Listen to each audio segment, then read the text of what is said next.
ಯುಗಾದಿಗೆ ಊರಿಗೆ ಹೋಗೋದಕ್ಕೆ ಪ್ರಯಾಣಿಕರ ದಂಡೆ ಹರಿದು ಬಂದಿದೆ. ಕೆಎಸ್ಆರ್ಟಿಸಿ ಬಸ್ ನಿಲ್ದಾಣದ ಬಳಿಗೆ ಬೆಂಗಳೂರಿನ ಕೆಎಸ್ಆರ್ಟಿಸಿ ಬಸ್ ನಿಲ್ದಾಣದಲ್ಲಿ ಪ್ರಯಾಣಿಕರ ದಂಡೆ ಕಾಣಿಸ್ತಾ ಇದೆ. ಬಸ್ ಸೀಟ್ ಹಿಡಿಯೋದಕ್ಕೆ ಪ್ರಯಾಣಿಕರು ಪರದಾಡಿದ್ದಾರೆ. ಹೆಚ್ಚುವರಿಯಾಗಿ ಬಿಎಂಟಿಸಿ ಬಸ್ಗಳನ್ನು ತರಿಸಿಕೊಂಡಿದ್ದಾರೆ ಅಧಿಕಾರಿಗಳು. ಫುಲ್ ರಶ್ ಆಗ್ತಾ ಇರುವ ಕೆಎಸ್ಆರ್ಟಿಸಿ ಬಸ್ಗಳು. ಈ ಕಾರಣದಿಂದಾಗಿ ದೂರದ ಊರುಗಳಿಗೂ ಕೂಡ ಬಿಎಂಟಿಸಿ ಬಸ್ಗಳನ್ನು ತರಿಸಿಕೊಳ್ಳಲಾಗಿರುವಂಥದ್ದು. ಒಂದ್ ಕಡೆ ಕೆಎಸ್ಆರ್ಟಿಸಿ ಬಸ್ಗಳು ರಶ್ ಆಗ್ತಾ ಇದ್ರೆ, ಮತ್ತೊಂದು ಕಡೆ ಖಾಸಗಿ ಬಸ್ಗಳಲ್ಲಿ ಹೋಗಬೇಕು ಅಂತಂದ್ರೆ ಖಾಸಗಿ ಬಸ್ಗಳಲ್ಲಿ 5, 6, 10 ಪಟ್ಟಿವರೆಗೂ ಕೂಡ ಹೆಚ್ಚು ದರವನ್ನು ಪೀಕ್ತಾ ಇದ್ದಾರೆ. ಈ ಕಾರಣದಿಂದಾಗಿ ಕೆಎಸ್ಆರ್ಟಿಸಿ ಬಸ್ಗಳ ಕಡೆಗೆ ಮುಖ ಮಾಡ್ತಾ ಇದ್ದಾರೆ ಪ್ರಯಾಣಿಕರು. ಇದರಿಂದಾಗಿ ಹೆಚ್ಚಿನ ಸಂಖ್ಯೆಯಲ್ಲಿ ಪ್ರಯಾಣಿಕರು ಅಲ್ಲಿ ಬರ್ತಾ ಇರುವಂಥದ್ದು. ಬಿಎಂಟಿಸಿ ಬಸ್ಗಳನ್ನು ಇಲ್ಲಿಗೆ ತರಿಸಿಕೊಳ್ಳಲಾಗಿದೆ. ದೂರದ ಊರುಗಳಿಗೂ ಕೂಡ ಬಿಎಂಟಿಸಿ ಬಸ್ಗಳನ್ನೇ ಕಳುಹಿಸ್ತಾ ಇದ್ದಾರೆ ಅಧಿಕಾರಿಗಳು. ಗಮನಿಸ್ತಾ ಇದ್ದೀವಿ, ಮೆಜೆಸ್ಟಿಕ್ ಬಳಿಯ ದೃಶ್ಯಾವಳಿಗಳನ್ನು ನಾವು ಗಮನಿಸ್ತಾ ಇದ್ದೀವಿ. ಸಾಕಷ್ಟು ಸಂಖ್ಯೆಯಲ್ಲಿ ಪ್ರಯಾಣಿಕರು ಆಗಮಿಸ್ತಾ ಇರುವಂಥದ್ದು. ನಿನ್ನೆ ಸಂಜೆಯಿಂದಲೂ ಕೂಡ ಇದೇ ರೀತಿಯಾದಂತಹ ಒಂದು ವಾತಾವರಣ ಮೆಜೆಸ್ಟಿಕ್ ಬಳಿ ಕಂಡು ಬರ್ತಾ ಇರುವಂಥದ್ದು. ಸಾಲು ಸಾಲು ರಜೆ, ಇದ್ರ ಜೊತೆಗೆ ಯುಗಾದಿ ಹಬ್ಬ ಇರುವಂತಹ ಕಾರಣದಿಂದಾಗಿ ತಮ್ಮ ತಮ್ಮ ಊರುಗಳಿಗೆ ಹೋಗೋದಕ್ಕೆ ಜನ ಹೊರಡ್ತಾ ಇದ್ದಾರೆ. ಈ ಕಾರಣದಿಂದಾಗಿ ಬಸ್ಗಳು ರಶ್ ಆಗ್ತಾ ಇದ್ದಾವೆ. ಒಂದು ಕಡೆ ಬಸ್ಗಳು ರಶ್ ಆಗ್ತಾ ಇರುವಂಥದ್ದು, ಮತ್ತೊಂದು ಕಡೆ ಬೆಂಗಳೂರಿನಿಂದ ಹೊರಗಡೆ ಹೋಗ್ತಾ ಇರುವಂಥ ಪ್ರಯಾಣಿಕರು. ಈ ಕಾರಣದಿಂದಾಗಿ ಟ್ರಾಫಿಕ್ ಜಾಮ್ ಸಮಸ್ಯೆ ಕೂಡ ಉಂಟಾಗಿದೆ. ಬಿಎಂಟಿಸಿ ಬಸ್ಗಳನ್ನು ಹೆಚ್ಚುವರಿಯಾಗಿ ಕರೆಸಿಕೊಳ್ಳಲಾಗ್ತಾ ಇರುವಂಥದ್ದು. ಈ ಬಗ್ಗೆ ಮತ್ತಷ್ಟು ಮಾಹಿತಿ ನೀಡ್ತಾರೆ ನಮ್ಮ ಪ್ರತಿನಿಧಿ ಕಿರಣ್ ಸೂರ್ಯ. ನಮ್ಮ ಜೊತೆ ನೇರ ಸಂಪರ್ಕದಲ್ಲಿ ಜಾಯ್ನ್ ಆಗ್ತಾ ಇದ್ದಾರೆ. ಕಿರಣ್, ಗಮನಿಸ್ತಾ ಇದ್ದೀವಿ, ಒಂದ್ ಕಡೆ ಪ್ರಯಾಣಿಕರ ಸಂಖ್ಯೆ ಹೆಚ್ಚಾಗ್ತಾ ಇರುವಂಥದ್ದು, ಮತ್ತೊಂದು ಕಡೆ ಟಿಕೆಟ್ ದರವನ್ನು ಕೂಡ ಖಾಸಗಿ ಬಸ್ಗಳು ಹೆಚ್ಚು ಮಾಡಿವೆ ಅಂತ ಹೇಳಲಾಗ್ತಾ ಇರುವಂಥದ್ದು. ಸದ್ಯಕ್ಕೆ ಯಾವ ರೀತಿಯಾಗಿ ಇದೇ ಪರಿಸ್ಥಿತಿ?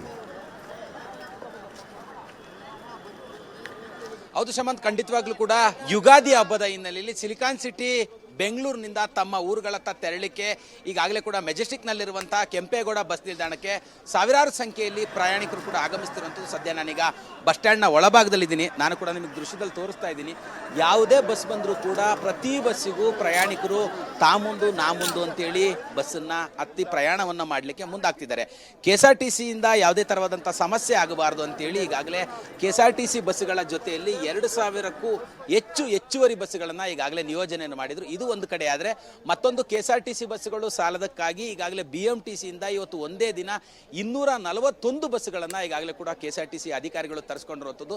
ಸದ್ಯ ನಾನು ಕೂಡ ನಿಮಗೆ ದೃಶ್ಯದಲ್ಲಿ ತೋರಿಸ್ತಾ ಇದ್ದೀನಿ. ಯಾವ ಬಸ್ಸು ನೋಡಿದ್ರು ಪ್ರತಿಯೊಂದು ಬಸ್ನಲ್ಲೂ ಕೂಡ ಪ್ರಯಾಣಿಕರು ಈಗಾಗಲೇ ತುಂಬಿಕೊಂಡು ರಶ್ ಕೂಡ ಆಗ್ತಾ ಇರುವಂಥದ್ದು. ಬೆಳಗ್ಗಿನಿಂದಲೇ ಈಗಾಗಲೇ ಕೂಡ ತಮ್ಮ ಊರುಗಳತ್ತ ಹೊರಡಲಿಕ್ಕೆ ಪ್ರಯಾಣಿಕರು ಕೂಡ ಮುಂದಾಗ್ತಿರುವಂಥದ್ದು. ಇವತ್ತು ಮಧ್ಯಾಹ್ನ 2 ಗಂಟೆಯಿಂದ 11 ಗಂಟೆವರೆಗೂ ಶಿವಮೊಗ್ಗ ಜಿಲ್ಲೆಗೆ ಒಟ್ಟು 140 ಬಸ್ಸುಗಳು ಈಗಾಗಲೇ ಸಂಚಾರ ಮಾಡಿರುವಂಥದ್ದು. ಬೇರೆ ಬೇರೆ ಭಾಗಗಳಿಗೆ ತೆರಳುವಂಥ ಪ್ರಯಾಣಿಕರು ಕೂಡ ಬಸ್ಗಳನ್ನು ಬುಕ್ಕಿಂಗ್ ಮಾಡ್ಕೊಂಡಿದ್ದಾರೆ. 11, 11:30, 12 ಗಂಟೆ ಸುಮಾರಿಗೂ ಕೂಡ ಬಸ್ಸುಗಳು ಆಗಮಿಸಬೇಕಾಗಿರುವಂಥ ಹಿನ್ನೆಲೆಯಲ್ಲಿ ಪ್ರಯಾಣಿಕರು ಕೂಡ ತಮ್ಮ ಬಸ್ಗಳಿಗೆ ಕಾಯ್ತಾ ಇದ್ದಾರೆ. ಇದು ಒಂದು ಕಡೆ ಆದರೆ, ಮತ್ತೊಂದು ಕಡೆಯಲ್ಲಿ ಯಾಕೆ ಇಲ್ಲಿ ಇಷ್ಟೊಂದು ರಶ್ ಆಗ್ತಿದೆ ಅಂತ ಹೇಳಿದ್ರೆ, ಪ್ರೈವೇಟ್ ಬಸ್ಗಳಲ್ಲಿ ದುಪ್ಪಟ್ಟು ದರವನ್ನು, ಅಂದರೆ 1ರಿಂದ 10ರಷ್ಟು ಪ್ರೈವೇಟ್ ಬಸ್ಗಳಲ್ಲೂ ಕೂಡ ದರವನ್ನು ಹೆಚ್ಚಳ ಮಾಡಿದ್ದಾರೆ. ಹಾಗಾಗಿ ಪ್ರಯಾಣಿಕರು ಅಲ್ಲಿ ರೇಟನ್ನ ಕೇಳಿಕೊಂಡು ಇಲ್ಲಿಗೆ ಕೂಡ ಆಗಮಿಸ್ತಾ ಇರುವಂಥದ್ದು ಒಂದು. ಎರಡನೇದು, ಸಾಮಾನ್ಯವಾಗಿ ಕೆಎಸ್ಆರ್ಟಿಸಿಯಲ್ಲಿ ಈಗಾಗಲೇ ಕೂಡ ಮಹಿಳೆಯರಿಗೆ ಉಚಿತವಾಗಿರುವಂಥ ಕಾರಣಕ್ಕಾಗಿ ತಮ್ಮ ಊರುಗಳತ್ತ ಹೊರಡಲಿಕ್ಕೆ ಈಗಾಗಲೇ ಜನರು ಕೂಡ ಮುಂದಾಗ್ತಿರುವಂಥದ್ದು. ಸಾಮಾನ್ಯವಾಗಿ ಯುಗಾದಿ ಹಬ್ಬ ಅಂತಿದ್ದಂತೆ ನಾಳೆ ನಾಡಿದ್ದು ಆಚೆ ನಾಡಿದ್ದು 3 ದಿನಗಳ ಕಾಲ ಇರುತ್ತೆ. ಮಂಗಳವಾರ ಹೊಸ್ತಡಕ್ಕೂ ಕೂಡ ಇರುವಂಥದ್ದು, ನಾಳೆ ನಾಡಿದ್ದು ಚಾಂದ್ರಮಾನ ಯುಗಾದಿ ಹಬ್ಬದ ಒಂದು ವಿಶೇಷತೆ ಕೂಡ ಇರುವಂಥದ್ದು. ಆ ನಿಟ್ಟಿನಲ್ಲಿ ಪ್ರತಿಯೊಂದು ಬಸ್ಗಳಿಗೂ ಕೂಡ ಪ್ರಯಾಣಿಕರು ಮುಗಿಬಿದ್ದು ಈಗಾಗಲೇ ಕೂಡ ಬಸ್ಗಳನ್ನು ಹತ್ತಲಿಕ್ಕೆ ಮುಂದಾಗ್ತಿರುವಂಥದ್ದು. ಬಸ್ ಬರ್ತಿದ್ದಂತೆ ಸಮಂತ್ ಈಗಾಗಲೇ ಕಿಟಕಿಯಿಂದಲೂ ಕೂಡ ಬ್ಯಾಗ್ಗಳನ್ನು ಹಾಕುವ ಮೂಲಕವಾಗಿ ಸೀಟ್ಗಳನ್ನು ಹಿಡಿತಿದ್ದಾರೆ. ಕಾರಣ ಏನಂತ ಹೇಳಿದ್ರೆ, ರಾತ್ರಿ 11:30, 12 ಗಂಟೆ ಆಗ್ಬಿಟ್ರೆ ಎಲ್ಲಿ ಬಸ್ ಸಿಗೋದಿಲ್ವೋ, ತಮ್ಮ ಊರುಗಳಿಗೆ ಹೋಗ್ಲಿಕ್ಕೆ ಆಗೋದಿಲ್ವೋ, ಹಬ್ಬ ಆಚರಣೆ ಮಾಡ್ಲಿಕ್ಕೆ ಆಗೋದಿಲ್ವೋ ಅನ್ನೋಂಥ ಒಂದು ಆತಂಕದ ಹಿನ್ನೆಲೆಯಲ್ಲಿ ಬರೋ ಪ್ರತಿ ಬಸ್ಸು ಕೂಡ ಈಗಾಗಲೇ ಪ್ರಯಾಣಿಕರು ಹತ್ತಲಿಕ್ಕೆ ಮುಂದಾಗ್ತಿದ್ದಾರೆ. ಅಧಿಕಾರಿಗಳು ಕೂಡ ಯಾವುದೇ ಥರವಾದಂಥ ಸಮಸ್ಯೆ ಆಗಬಾರ್ದು ಅಂತೇಳಿ ಡಿಪೋಗಳಲ್ಲಿ ಇದ್ದಂತಹ ಪ್ರತಿ ಬಸ್ಸುಗಳನ್ನು ತರಿಸ್ಕೊಂಡು ಪ್ರಯಾಣಿಕರು ಹೋಗೋವರಿಗೆ ಎಲ್ಲ ತರಹದ ಒಂದು ವ್ಯವಸ್ಥೆಯನ್ನು ಕೂಡ ಮಾಡ್ತಾ ಇರುವಂಥದ್ದು ಒಂದು. ಎರಡನೇದು, ಸಾಮಾನ್ಯವಾಗಿ ಕೆಎಸ್ಆರ್ಟಿಸಿಯಲ್ಲಿ 8,000ಕ್ಕೂ ಹೆಚ್ಚು ಬಸ್ಸುಗಳಿರುವಂಥದ್ದು. ಆದರೆ ಯುಗಾದಿ ಹಬ್ಬದ ಸಂದರ್ಭದಲ್ಲಿ ಪ್ರಯಾಣಿಕರಿಗೆ ಸಮಸ್ಯೆ ಆಗಬಾರ್ದು ಅಂತೇಳಿ 2,000 ಹೆಚ್ಚುವರಿ ಬಸ್ಸುಗಳನ್ನು ಕೂಡ ತರಿಸ್ಕೊಂಡಿರುವಂಥದ್ದು. ಆ ನಿಟ್ಟಿನಲ್ಲಿ ಇವತ್ತು 241 ಬಿಎಂಟಿಸಿ ಬಸ್ಗಳನ್ನು ತರಿಸ್ಕೊಂಡಿದ್ರು ಕೂಡ ಮತ್ತೇನಾದರೂ ಪ್ರಯಾಣಿಕರ ಸಂಖ್ಯೆ ಹೆಚ್ಚಳವಾದರೆ, ಅಂದರೆ ರಾತ್ರಿ ಸಂದರ್ಭದಲ್ಲಿ ಏನಾದರೂ ಪ್ರಯಾಣಿಕರ ಸಂಖ್ಯೆ ಹೆಚ್ಚಳವಾದರೆ ಬಿಎಂಟಿಸಿ ಡಿಪೋಗಳಲ್ಲಿರುವಂತಹ ಬಸ್ಸುಗಳನ್ನು ಕೂಡ ತರಿಸ್ಕೊಂಡು ಊರಿಗೆ ಹೊರಡುವಂತಹ ಪ್ರಯಾಣಿಕರಿಗೆ ಯಾವುದೇ ಥರವಾದಂಥ ಸಮಸ್ಯೆ ಆಗದ ರೀತಿಯಲ್ಲಿ ಕ್ರಮವನ್ನು ಕೈಗೊಳ್ಳಲಿಕ್ಕೆ ಈಗ ಆಲ್ರೆಡಿ ಕೂಡ ಕೆಎಸ್ಆರ್ಟಿಸಿ ಮುಂದಾಗಿರುವಂಥದ್ದು. ಶಮಂತ್, ಧನ್ಯವಾದ ಕಿರಣ್, ನಿಮ್ಮೆಲ್ಲ ಮಾಹಿತಿಗಾಗಿ.